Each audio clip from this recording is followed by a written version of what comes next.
और चैप्टर का क्या नाम है? बातचीत। ऐसा लग रहा था जैसे कि हम लोग बातचीत करेंगे इसमें, नहीं? हाँ, लेकिन ऐसा कोई बात ही नहीं है इसमें कि हम लोग बातचीत करेंगे। हमको इस चैप्टर में ये सिखाया जाएगा कुछ महान लोगों के वैचारिक मत, किसके बारे में? बातचीत के बारे में। और ये बताया जाएगा कि किसके बीच बातचीत किस प्रकार का होता है, यानी दो पुरुषों के बीच, दो महिलाओं के बीच, दो लोगों के बीच, यदि दो बूढ़ी औरतें हैं उनके बीच, ना सास ससुर का झगड़ा, ना सास पुतोह का झगड़ा, ठीक, यानी कि दो बच्चों के बीच, ठीक। इस प्रकार से बातचीत का तमाम जो होता है अलग अलग विधा। जैसे नॉर्मली देखिए, अगर कोई दो आदमी बातचीत कर रहा है तो दोनों अपना सब चीज एकदम खुल के बातचीत कर रहा है, लेकिन जैसे ही तीसरा का एंट्री होता है दोनों अलग दुनिया में हो जाता है, ना हो जाता है, फिर उस पे बातचीत शुरू हो जाता है। जो आया और तोरे याद कर रहे था, कहाँ था तुम, वहां से बातचीत शुरू हो जाता है। तो इस पूरे चैप्टर में हमको बेन जॉनसन और एडिसन के विचार और साथ में बालकृष्ण भट्ट का मत, और इसके अलावे दो पुरुषों, दो औरतों, दो बूढ़ी औरतों, सास पुतोह या फिर किसी का भी हो जिनके बीच भी बातचीत होता है, इस पूरे चैप्टर में उसी को बताया ना। और ये भी बताया गया है कि यूरोप के लोग जो है ना इस चीज में माहिर है, बातचीत करने में बड़ा मीठा बोलकर फंसा लेते हैं ना, जिसको आर्ट ऑफ कन्वर्सेशन कहते हैं, ठीक। तो ये सब चीज भी जानने वाले हैं इस चैप्टर में। तो पहला चैप्टर है, हम चैप्टर को समझने से पहले जो आदमी लिखता है ना उसके बारे में समझते हैं, और प्रत्येक चैप्टर में ऐसा करेंगे कि किसी भी चैप्टर को पढ़ने से पहले हम उसके लेखक या उसके कवि को, लेखक का नाम क्या है? बालकृष्ण भट्ट। क्या नाम है? बालकृष्ण भट्ट। देखिए चैप्टर का नाम है बातचीत और लेखक का नाम है बालकृष्ण भट्ट। बाबा खत्म ना। चैप्टर का नाम क्या है? बातचीत और लेखक का नाम है बालकृष्ण भट्ट। तो बा से बातचीत और बा से बालकृष्ण भट्ट, तो बाबा करके याद भी रख सकते ना, कोई बाबा नहीं, सिर्फ नाम याद रखना। चलिए आगे बढ़े। तो लेखक का नाम क्या है? बालकृष्ण भट्ट। अब मेन चीज है ये, बालकृष्ण भट्ट ने जो ये लिखा है ये है क्या? तो बालकृष्ण भट्ट ने ये जो लिखा है इसकी विधा है निबंध। क्या है? निबंध समझते हैं ना, लेख। क्या है? निबंध क्या है? लेख है।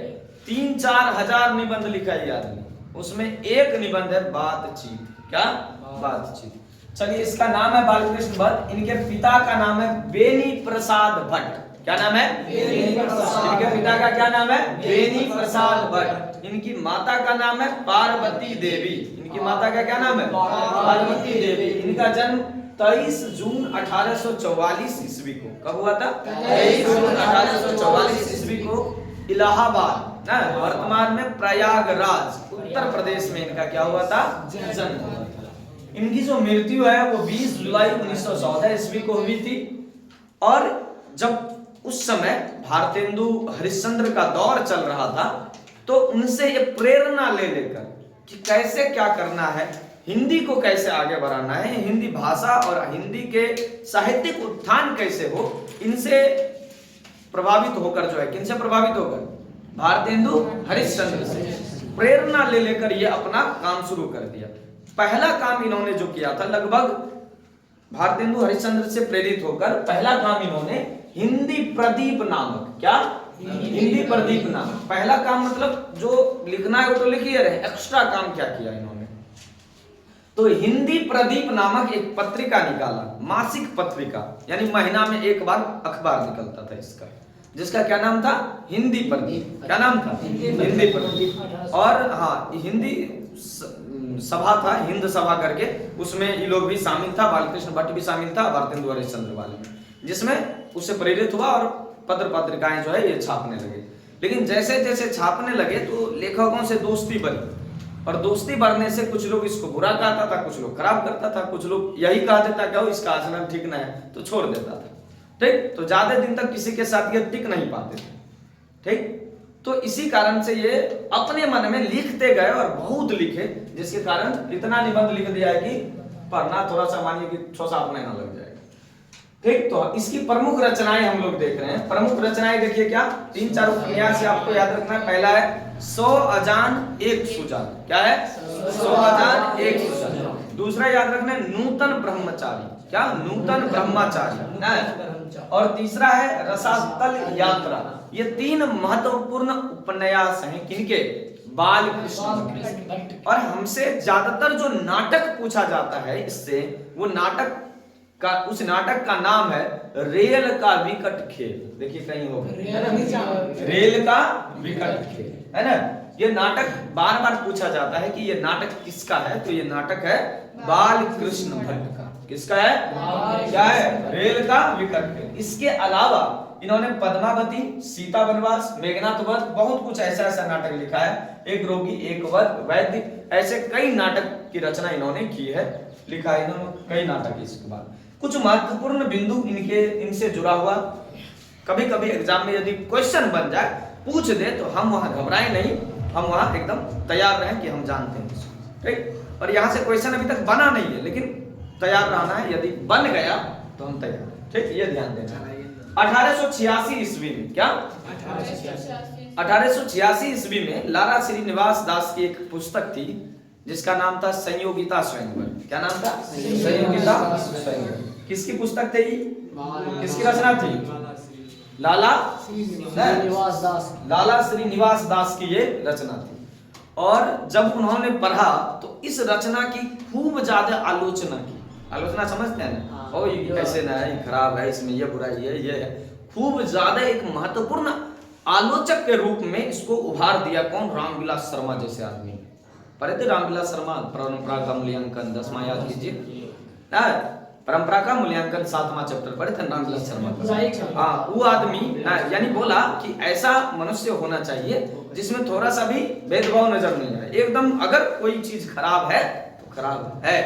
तो संयोगिता स्वयंवर जो थी, जो लाला श्रीनिवास दास की थी, उनके नजर में उनको यदि खराब लगा तो उनकी खूब ज्यादा बुराई की थी, कठोर आलोचना की थी इसकी, ठीक। ये अगर क्वेश्चन यहाँ से बन जाए कि किसके किताब की या किसके रचना की बुराई की थी इसने, तो संयोगिता स्वयंवर रचना का नाम था, और आदमी लिखा जो था उसका नाम था लाला श्रीनिवास। एक और क्वेश्चन अगर पूछा जाए, इन्होंने वेदों की समीक्षा की थी। तो 1881 ईस्वी में इन्होंने वेदों की समीक्षा की थी, सभी वेदों को मिला ना, युक्तिपूर्ण समीक्षा। क्या युक्तिपूर्ण समीक्षा, समीक्षा समझते हैं, जैसे हम पढ़े ना कोई चीज यहाँ से पढ़े और उसके बाद में बता दिया, अच्छा ये कहानी बहुत बढ़िया लगा हमको, इतना अच्छा था, ये लेखक भी बहुत बढ़िया है, या उसकी बुराई कर रहे हैं तनी मनी सब चीज ले लेके, तो ये क्या हुआ, समीक्षा ना।